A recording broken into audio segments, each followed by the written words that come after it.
After that, I had a short stint with American Airlines, didn't like the airlines and went flying corporate on this side of the world, typically out of the UK, Citation Bravo, fuckers. And then I'm here to tell you as a freelance pilot, if you don't fly, you don't eat. And in 08, we know what happened with the whole world economy, and I had to go to Mumbai to get work. And in 2009, the Air Force had a pilot shortage, which they still do, and they ranked me up and said, hey, Tom, you want to cut your hair, put your pajamas back on, go back in the Air Force? I'm thinking, Mumbai, stuff. Mumbai, so that's no choice. So I got recalled to active duty to Lake Anita for my third tour from 10 to 14. And when I retired again from the Air Force, I had the notoriety of at Lake Anita being the oldest dude on the base. And I went to work for the FAA for 6 years up in Alaska, then in Denver, and then a couple of years ago, I finally retired from Beagle. And now I am up in Suffolk, Bill Market Way. I do a lot of volunteer work, and I like to grow vegetables and turn wood. I like talking about airplanes. So that's what we're going to do tonight. Bill's dad, I guess, saw my briefing on the U.S. history of U.S. military aviation in East Anglia that I did for the U3A history group. And now we've got an online group for the East of England region, U3A, where we talk about airplanes each month. And so that was the initial briefing, was a history thing, but I guess I'd point out to Will about this 737. I'm figuring the audience might like this one a little bit more because it's talking a little more about aerodynamics of an airplane than the onslaught of World War II. Well, actually, that history brief is 4 eras: World War I, II, Cold War, and post-Cold War. But tonight, we'll talk about the 737 MAX. We're all familiar, 2018-19 back-to-back fatalities in Indonesia and in Ethiopia. And going to show you how Boeing transitioned from a culture of safety on greed. And those fatalities were born of corporate greed. And I'm going to show you.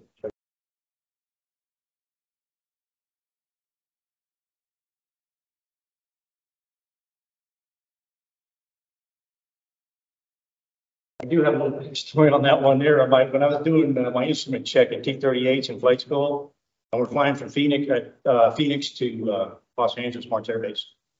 And in a T-38, you do the instruments, you get in the back seat, you evaluate instructors up front, and you put the curtain hood over, and you drive along.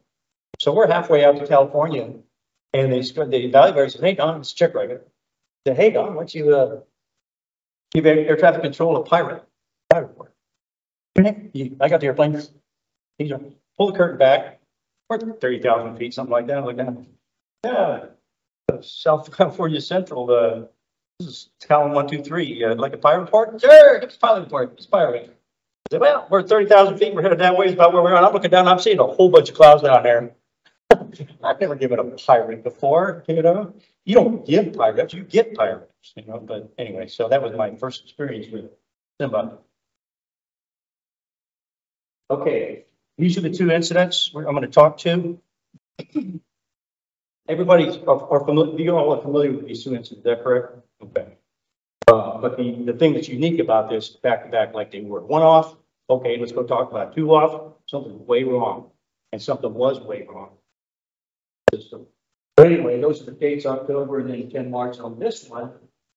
I was sitting in an FAA training class down in Oklahoma City, and for FAA inspectors, and the guy next to me, retired Delta captain, was going to be an FAA inspector with the FAA, and his daughter, his wife is Ethiopian, his daughter, I guess dual national, routinely made that flight from Addis Ababa to Nairobi because she worked in the State Department, the embassy in Nairobi. And she was routinely on that flight. He didn't know that morning. He was freaking out all day until he found out. But he you know, because it likely was his daughter. Okay, they both happened in the same flight regime, and they just have to take off, climb out, boom, goes down, one into the water, first in the water, second one in the river.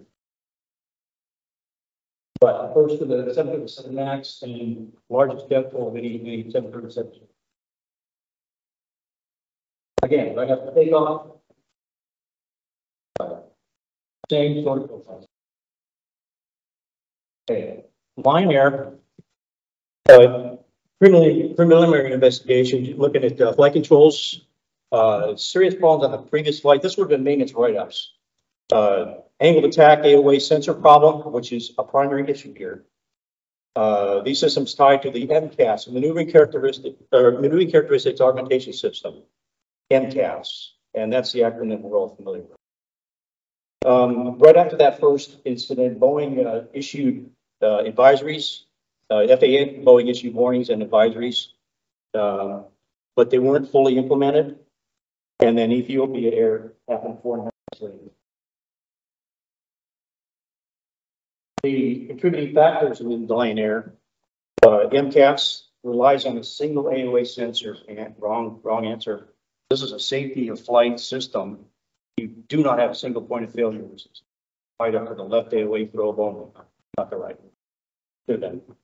And then maintenance write-up, I guess AOA disagrees during development. AOA disagree means that two AOA are talking to each other, right? And disagreeing. They allude to the faulty AOA sensor being installed. Okay, this is key right here, a lack of information for the training for the aircrew. That first crew had no idea that system was on the airplane. They didn't know it. And so when this thing's going, they didn't have to know what to do. And a faulty assumption about pilot response to the malfunction. Well, how can you respond to something you don't know about, basically?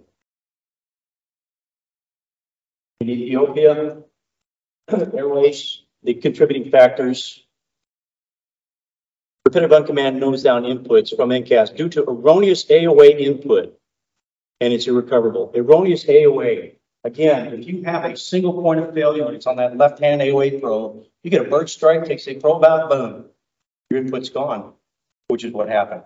Well, that's what they think. Yeah, they don't know it's bird strike, but AOA failure, probe failure. Okay. Erroneous, and then you're going to get erroneous data into the system, and that's when the MCAS kicks in and said, "Oh, we're getting excessive AOA. We're going to pitch over." Right? From erroneous data, the system pitches over. Okay, further factors from the Ethiopians are that 737 certification and Boeing's training. Boeing did not initiate any training on this system. They tried to hide this system. And I'll allude to it a little further, but the reason they downplayed and tried to hide this system is because if they implement a new system, the certification process is more rigorous and extended. And they're in competition with Airbus. That's what was driving this whole thing. Because Airbus took over the market share in 2003, and Boeing says, what are we going to do? We don't have time or resource to build a new platform. We're going to modify the 737, which is what they did. And I'm getting ahead of myself, but MCAS was supposed to be the fix for that with new engines. They put in new, more fuel-efficient engines, and the MCAS was supposed to fix it. I'll talk to that in a minute. The National Transportation Safety Board found that the aircrew were not properly trained. No, they weren't. How to respond to uncommanded stabilizer true movement in accordance with the ops manual and airworthiness directive. Okay, this is for the second one because this airworthiness directive came out after the first one. Okay. Again, you get a foreign object, you get an impact with a bird or anything on that probe. If the probe fails, you've just lost your AOA input to the MCAS system.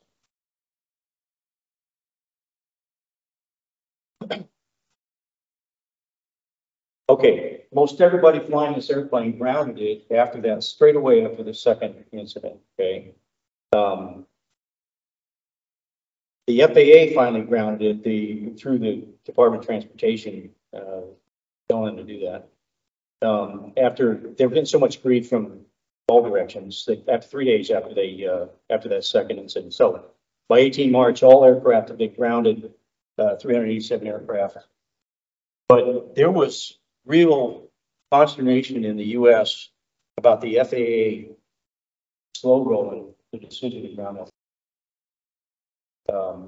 Because, like I said, if you give me one incident, you know, catastrophic failure, okay, but you get two back to back, there's something way wrong, and they should have, yeah, after the fact, grounded straight away, like many of the countries did, grounded straight away. So anyway, The case against Boeing was found in January, a count of conspiracy to defraud the United States, and it cost them $2.5 million of fine. Criminal penalties and compensation to the customers, and then compensation to the families of the victims. $2.5 million. Nobody went to jail. That works. I think there should have been people in jail. Okay, maneuvering characteristic augmentation system. Designed and certified, okay, it was certified and the FAA didn't know anything about it. And I'll talk a little more about how that happened with the designated authority. But again, I'll get there in a minute. Okay, the way it works is when you, right after takeoff, flaps up, still manual, the system is activated, all right? And if you get a high AOA, so as soon as you put autopilot on, it's supposed to, MCAS goes off by default. But in the takeoff phase, when your gear up, flaps up, still manual driving, hands on, MCAS is alive. And if you get erroneous input to the system, it says, oh, we're getting excessive AOA, and it pushes the plane over in the takeoff phase, which is what happened twice. Okay? There's the pro. Don't need to believe that for you guys. Girls. On the other side, we all know that. And they could have readily, and they should have, hooked up that system to both probes, one on each side. I'm not believing this either because I figure you all talk about this stuff all the time. Everybody here, aerodynamic stuff, is that right? But for the people, the other audiences, we all know what the attack is between the forward line and relative. Well, when you start exceeding, getting a higher angle of attack, you get critical angle attack by definition. When you start separating laminar flow, you have separation boundary layer from wave stalls. That's critical angle of attack. And it varies for airplanes, different airfoils. But that's the concept. It's critical AOA, and here's what the picture looks like in wind tunnel. You get boundary layer separation, more left, wave stalls. Okay. Who all has Netflix? I can't. This documentary is on Netflix. Well, I think it still is. This documentary is where I got a good portion of this information about this briefing. Okay. And it talks to the two incidents, how people died, and they're more concerned with financial gain over the safety of their passengers. That's the transformation that Boeing underwent from 96, 20 years later, over that course of 20 years. To agree is what that did to people. Okay. On the first one, Boeing is going to try to deflect their culpability, of course, and they say pilot error. Now, granted, we all know that most accidents are pilot error, and they try to say straight away against Muhlenberg and Company, Muhlenberg, pilot error, because they get trained in the United States, that would happen. Flight data recorders showed that after takeoff, they had left AOA probe failure, bad data, you get a stick shaker, impending stall, master caution, you get out, those disagreements between airspeed and altitude. And you get the pitch trim down from the MCAS making that input. MCAS. Everybody that dealt with this issue after the fact had no idea what that was. They could spell it, but they didn't know what it was. MCAS. The only place it was found was in the list of acronyms. Boeing didn't publish it in the training manual, the ops manual. Really? Okay. Boeing said that the crew didn't respond the way they should. Well, respond to what? They didn't know it was there. First crew anyway. And then Boeing executive says, well, we didn't want to belabor the air crew with overwhelmment with information. That's a problem too, because a pilot wants to know everything he can about the system he's flying, right? And Boeing has always been good about doing that. They've always been an advocate for the air crew. Not this time. So you can see that this was a culmination of that 20 years, Boeing trying to defend itself, the company, on their silly buggers. Okay, Airline Pilot Association accused Boeing of holding information. And when they got together to talk about it, Boeing was really nervous about the whole get together. They brought litigators with them. They didn't have any briefing of what's going on. And they said that it was too early to determine what the fault was, even though you got back-to-back incidents in the same profile. Okay. 4.5 months later, Boeing claims, again, aircrew fault. The day after that, China and all these other states closed the grounded the carrier, or grounded the platform. And then they found the elevator jack screw, and the fold down implies it was MCAS. Drove that nose down. You know, familiar with the jack screw in the elevator. And this is interesting too. Once they grounded this airplane, they had to ferry these things to storage sites. And these aircrews said, I'm not flying it. I'm not going to fly that airplane. I remember reading about that one. What does that tell you? Okay, this congressional investigation, the largest ever from the Transportation Department, by Representative Fazio from Oregon, representing the crash families, the families of the victims, and the families. They're not representing them, but the families were trying to put pressure on Congress to do something about this. Ethiopia Airlines cited that the aircrew did just as they were told. Again, this is the second one. So this implies that the crew knew something, knew that the system was there. Okay, hence from the advisory. But they didn't respond in time because, and this comes out later too in the documentation, it showed Boeing was aware if you do not attend this fault within a specific time period, it's too late. And that's what happened, because by the time they figured it out and disabled it, they were going too fast to aerodynamic to recover. They hit the dirt about in excess of 500 miles. So they didn't have enough, they couldn't pull the nose up. Okay, second crash, reputation in the dirt. And that's a reputation that Boeing built over decades, one of safety.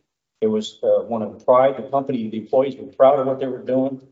And that just all got put into question because of this incident.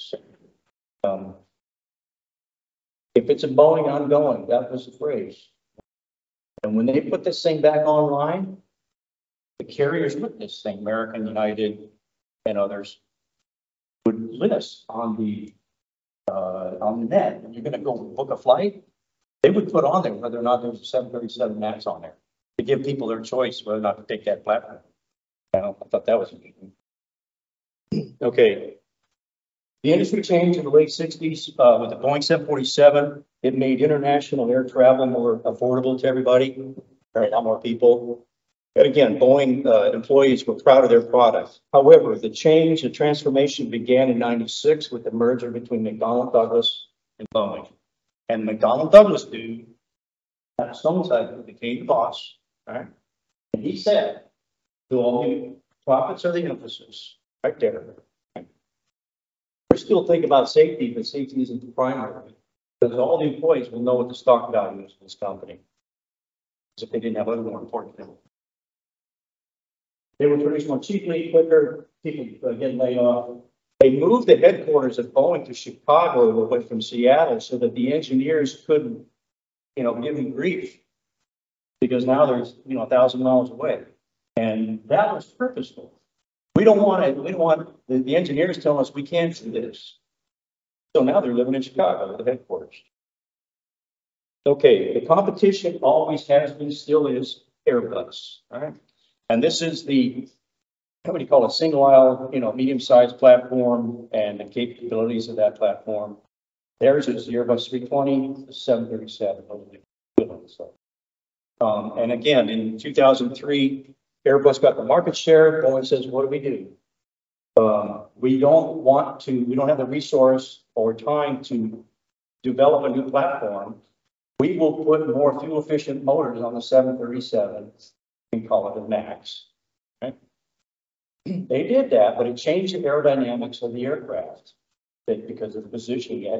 It affected the aerodynamics. So what they did was implemented this MCAS system to provide the field so that the pilots, it feels more like a 737, you know. Well, also, you don't have to get a new type rating. You don't have to have additional training. It's not an independent system, so the certification is less rigorous. All these factors from hiding it, they were hiding it, cost, because we want to be competitive. We can't build a new platform. We're going to modify the one we've got, and we're going to hide the change. Basically, what they did. And they didn't put anything in writing or to the public anyway. Plausible deniability. We know what that means. We're doing something we don't want anybody else to know about. That's what that means. Okay. Lack of remorse from the company overall. I saw it here. I think it's in the video, the documentary where Muhlenberg is sitting in the congressional hearing, and all the families are behind him. And when he came in, he didn't address the families, but the committee forced him to turn and look at these people. And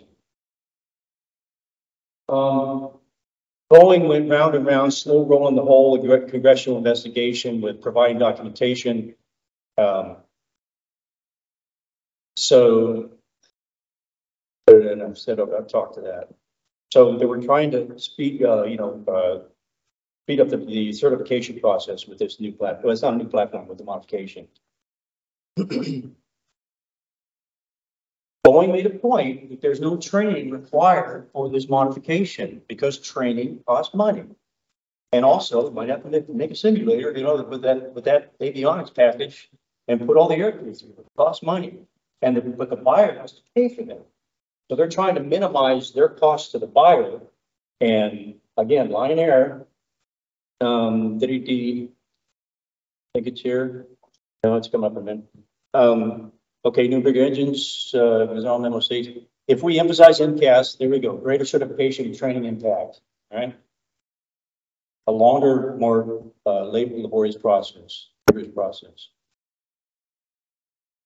We will not mention this system to anybody outside the company.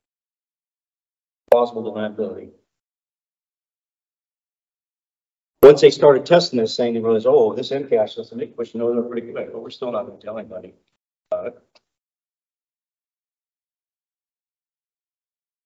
There's the, again, the foul for one point of failure with the system being hooked up to the left AOA probe. It should have been on two. If FAA knew about it, they would have certified it. I don't know for sure, but maybe had they done that, it would have highlighted something to Boeing or to FAA. You know, what's the system all about? None of this was communicated to the either inspector or engineer on the FAA side of the house about what they're doing. Internal documentation. Again, if the pilots don't fix it within 10 seconds, it'll be catastrophic. That's what happened on the second aircraft. They didn't fix it in that time frame, and the thing got picked up so much smash going downhill they couldn't recover from it. Okay, no simulator training, and we will go face to face with any regulator that compels us to do so. Start word there, strong words. Lion Air wanted training. They were asking about it, but Boeing blocked them, saying, "No, you don't need training." All right. Not saying that it'll cost money, but they were insistent there was no training required. They sold over 5,000 of these airplanes. And again, the stock market price, the price of the stock, that's what they were shooting for. The FAA in their assessment and risk assessment, I've never ever seen anything like this. Their assessment said that 15 more aircraft would crash within their lifetime every couple of years. After the fact, they made this assessment. Boeing did have to fix it eventually. It's just impossible to predict the future. The director of the FAA, once they got this thing fixed, I'm trying to remember his name, Steve somebody, because when the FAA had to finally sign off on this, the director of the FAA got in that airplane and flew it to show the world it's good. But that was interesting. Dennis Muehlberg, who's the CEO, again, was not remorseful at all about this. And when he was dismissed from the board, he walked out the door for $62 million after killing 300 as the CEO.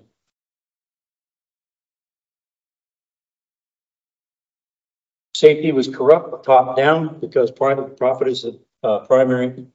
The airplane was grounded for 20 months, started flying again in November 20. More oversight from the FAA is what transpired out of that. And again, Boeing was fined $2.5 billion. They put most all their eggs in that basket, in that MAX basket. Okay, they were betting on that. And if that thing never ever did get certified again, Boeing would be closed right now. I believe that. Because you may have seen pictures all around the country, 737s parked on taxiways, whatever. I flew into Redden Field in Seattle with my daughter in the spring of 2020 or so, whatever it was. And we're flying right over Boeing Field, going into CPAC and south.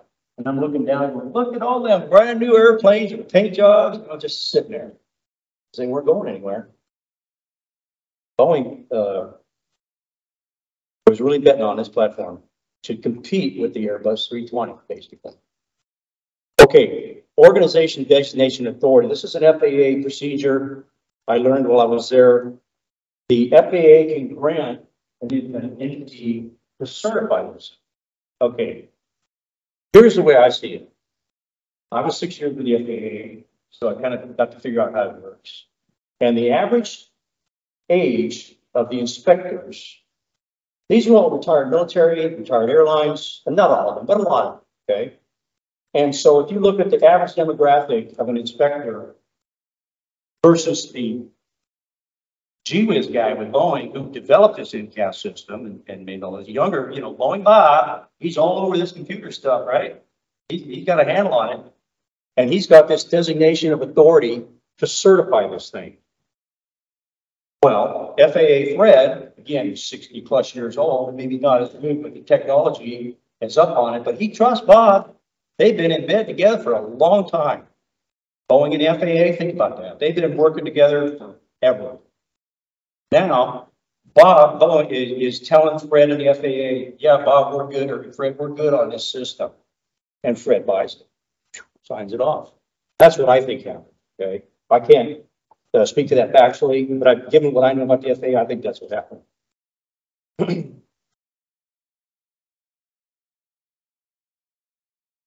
Other results of the investigation limit the FAA's guidance and processes. They had a significant misunderstanding of the MCAS system, primarily because they didn't know it was there. They did not know it was on the platform. And again, FAA certification does not adequately address integrating new technologies, and just what I just said, that like any government agency may be a little behind the curve on stuff like that. And I think that was demonstrated. The Inspector General report, they didn't have a complete understanding of that system, gaps in the certification and 14. This is it knee jerk, Band-Aid? I don't know, because I don't know the specifics. But any government agency that has oversight is going to come up with something to say we fixed it, if you will, and that's what they do. All right. Captain John Leahy's not here tonight, is he? One of your fellows? Okay. I wasn't quite sure before I got here, because I'm going to quote John here.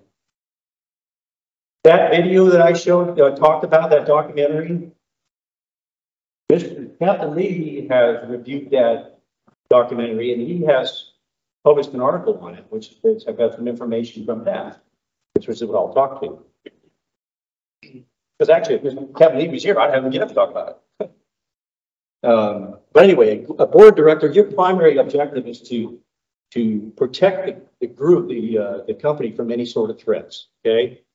And a poor safety record is the biggest threat of any carrier in the world.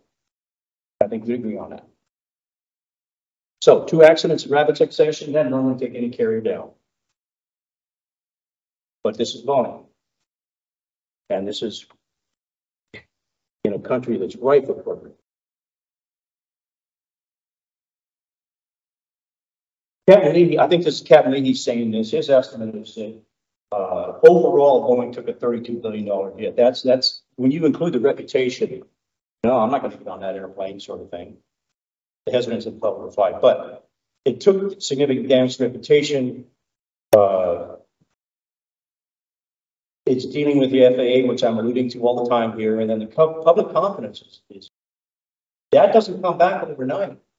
The confidence in your company. Okay. So training. Boeing says they're spending massive resources to restore this, but the main finding was that there was poor training. Boeing and the regulators have more oversight over operator training now as a result of those two actions. I was working with the inspector. I was with the United Airlines certificate in Denver, working for the FAA, and that certificate is huge, you can imagine. There are 4 FAA offices to address that certificate. I was in the operations because the pilot training center in Denver for United. Maintenance is down in Houston. Headquarters is up in Chicago. And there was a 4th FAA office for maintenance out in San Francisco, which is another United hub for maintenance, but they closed that. But the inspector in my office developed a training program for MCAS with United Airlines. Put them through the proper training they should have had to begin with.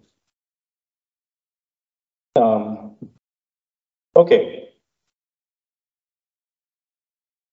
We are concentrating, and this is true, today's systems get so complex, we focus on the system and how to manipulate and work the system. Sometimes to the exclusion of basic pilot handling, show me some of that pilot stuff, man, you know. And what are you going to do when you get outside the norm? We're operating by the checklist. Everything's off normal, man. When you get outside the checklist, whoa. Think of Air France coming out of Brazil back then, 10, 12 years ago, whatever it was. You get outside the norm and they what they're doing. Case in point. When I had a briefing, I was flew with American Airlines. So in 2005, I'm down in Dallas Fort Worth at the training center, watching this briefing on training how to advanced aircraft handling characteristics for large aircraft. And this crusty old captain, training captain, whatever, addressing a couple hundred American pilots, prefaces his briefing with this. I'm concerned we're creating a culture of children of the magenta. And I had been in the program just long enough on training on a CRJ 700, state-of-the-art avionics, you know, display panels. The display panels are color-coded. White's info, green good, yellow caution, red bad, purple is where you're going. It's the navigation line. So when he says, I'm concerned we're building a culture of children of the magenta, he meant building pilots. They're good. When that purple line goes away, what are they going to do? Another case in point, an inspector I know down in Phoenix, FAA, takes private pilot candidates out for their check ride, you know, Cessna 172, 18 with the Garmin display, all the goodies. And he takes them out in the middle of nowhere, he turns it all off, and Johnny, take me home, and he can't do it. The purple line goes away and he can't do it. That is what this is talking about. Okay. Reliance on the automation. Yeah, it's great. It's good. It's reliable. A plethora of information. However, comma, when it's not there, what are you going to do? That's the point. Okay, manage the systems more than the airplane. Loss of control is the primary cause of fatality. Primarily flying clouds with this plane's going to dirt for a lot of people because they're not trained to fly anyway. But training for fundamental pilot skill is basic, but anymore today, that basics include implementing the GV avionics, okay? Sometimes to the exclusion of them. You still have to emphasize it though, because if you think training is expensive, you'll have an accident. As a commercial Department 20 carrier, you will have an accident. See how expensive that is. Okay? And these are words from Captain Lee. Okay, this is interesting. Many believe aviation world results from a robust uniform international system if standards are maintained. However, comma, it's not continued around the world. Okay, yeah, you've got your standards, ICAO, but are they adhered to? But they're not universal. When I was flying in Mumbai, I saw that. The regulation is more lip service than practice on the flight deck. In the training center, because I have a colleague who retired RAF, flying with British Air, moonlight with them. He was trained as a Green Air crew install. I was telling me, yep, Don, we go on a flight, we go on a simulator, we go on a box for far, and they're doing the CRM, you know, crew resource management to a T. You get on flight deck, oh man, we're back in Asia. The Asian culture, and the captain is boss. The captain's God. And the crew defer to that in practice. And I saw that in the corporate.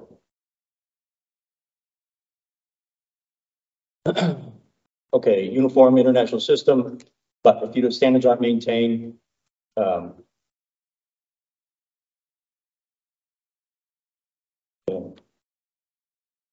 okay, FAA got spanked pretty hard by the Congressional investigation, okay, but more so, they got downgraded in the public's confidence. The perception around the world is the gold standard. It's not gold anymore. It's still to be recognized, but they took a real hit on that.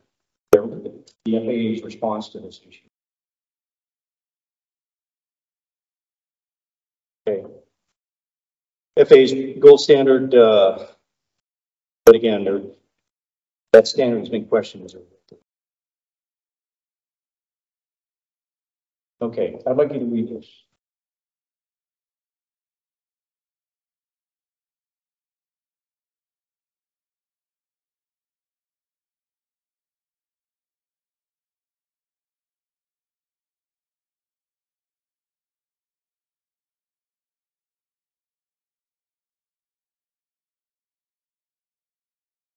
That basically summarized what I was saying, that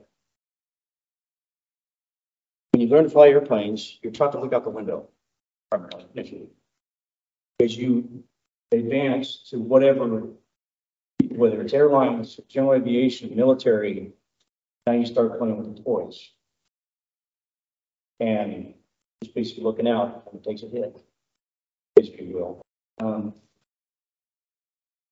So if you're taught pilot skills to begin with, but you don't practice those skills, which I can tell you, oh, here's a active flyer. Who flies? Anybody? Well, you. And you know it's a perishable skill, right? Fly an airplane. And yeah, there's some basics all, but attention, you know, the cross-check, attention to detail.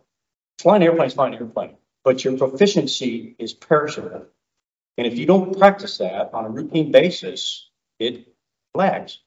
And so if I focus on the automation, all the gee-whiz stuff, and disregard the basic handling of the airplane, which is what this says, then the question becomes, okay, was I trained properly to begin with? Or is it degradation over time due to the gee-whiz stuff? Right? But either way, the focus should be on training to handle the base of the airplane in addition to the systems. My dad was an instructor with United Airlines. He opened that training facility in 1965.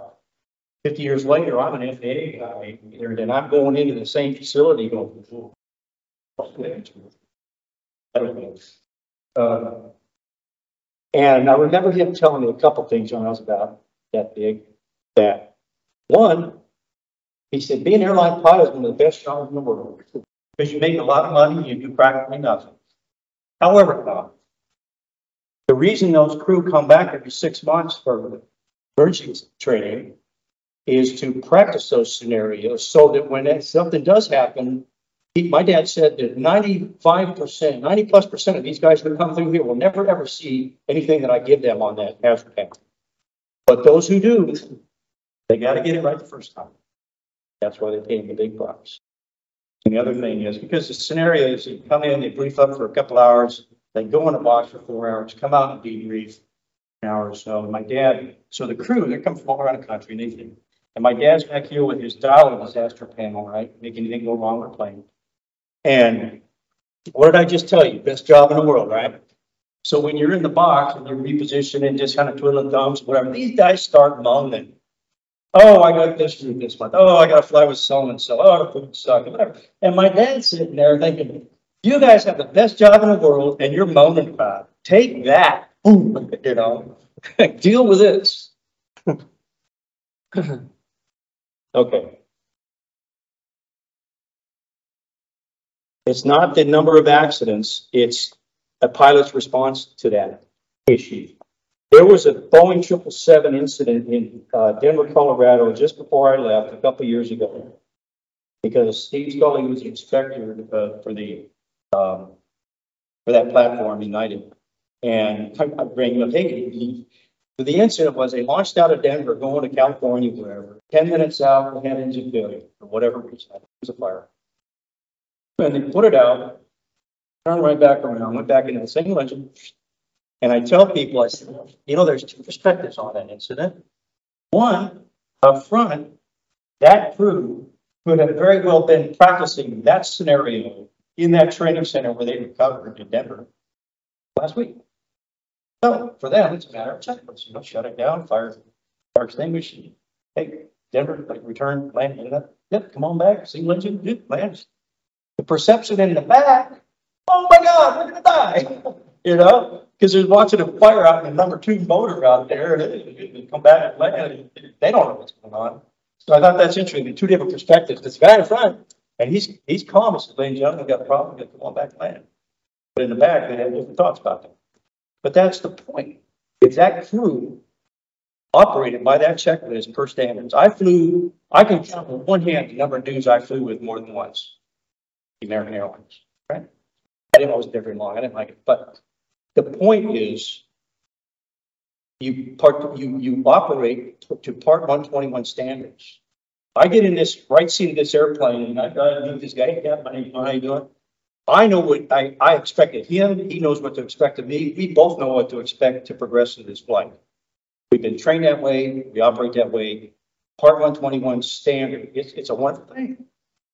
And I'm okay with that in Western where we operate, but that thing about the standards, you go to Russia, maybe out in that part of the world, Asia, you know, maybe not, I don't know for sure, but I felt quite comfortable flying with somebody I'd never flown with before, 121 standards. Okay. The skills are in place, and senior management must prioritize the needs regardless of the cost, because again, if you have an accident, it's going to be more expensive than that. Let you read that.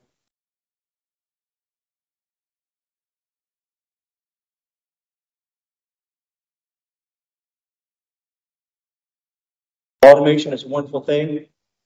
It's incessant information. It eases the burden, helps figure out what you want to do. But I offer that you shouldn't make it the primary.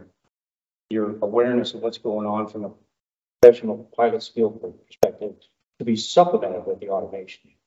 You can plus that up a notch. When you talk about F-35 and it's not Lake Meath, they now have 2 full complements. That's 2 full squadrons F-35, 2 squadrons F-15Es until further notice. Okay? The information gathering platform that F-35 is incredible.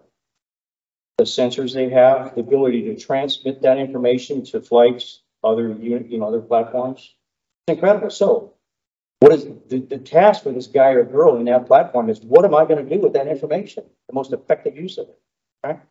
And a little subnote on that, before I retired the second time, I was at Lake Meath 2010 to 14, and during that time, we did site survey to put that F-35 there, and they decided to do it. Took about 7 years for it to get there. And at that time, we were only aware about this Ukrainian thing going on, right? But I would offer that the reason those F-35s there is precisely what we're seeing in Ukraine. That's why they're there. Now, they haven't been deployed because it's not a NATO thing, but when Sweden and Finland joined NATO, really? That's huge. That cultural shift that they're in NATO now, they're flying F-35. So again, it went 180 out from the way Putin figured it out. But I would offer that In 2014, they were talking about closing Mildenhall.